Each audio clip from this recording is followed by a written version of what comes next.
आपकी कोई कामना है, आपका कोई भाव है, आपके हृदय की कोई बात है जो बहुत दिनों से लगे हुए हो, और बाबा हो सकता है कि किसी कारणवश पूर्ण ना हो रहा हो।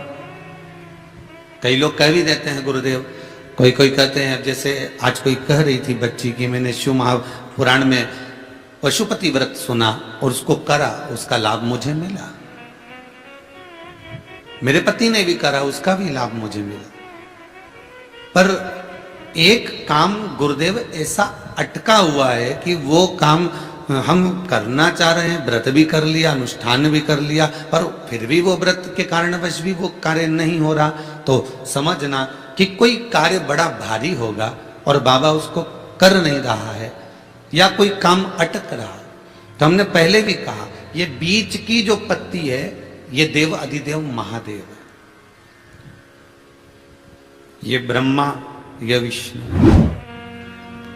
इन दोनों पत्ती के मिलन से लेकर इस पत्ती के बीच की जो डंडी है, ये नीचे की डंडी का वर्णन नहीं कर रहे हैं, इन दोनों पत्तियों के बीच में जो डंडी है बची हुई, जो तीनों के बीच में एक डंडी का जो भाव है, ये माता जगतजननी जगदम्बा माता पार्वती है।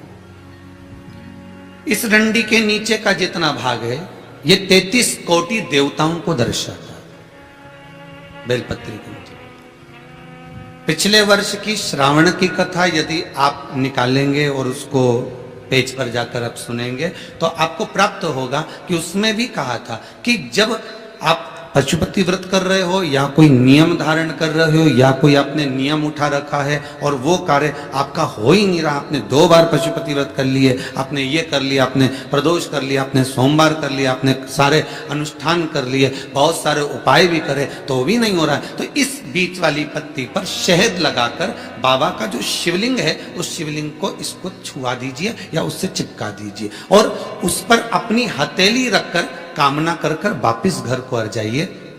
बाबा आपकी वो मुराद शीघ्र 3 महीने के अंदर पूरा कर ही देता है। ये पक्का, मतलब हम शिव के करीब। देखिए शंकर भगवान की तप साधना में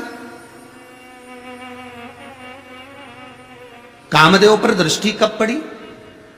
जब कामदेव ने तीक्ष्ण बाण छोड़ा और वो बाण जो छोड़ा गया वो कहां लगा? भगवान के हृदय चित्त की ओर। वो बाण कहां लगा है? भगवान के हृदय की ओर, भगवान के हृदय की ओर पहुंचा। लग नहीं पाया था, भगवान के हृदय की ओर जाकर सम्मुख में खड़ा हो गया। एक बेलपत्री में पशुपति अस्त्र का बल है महाराज।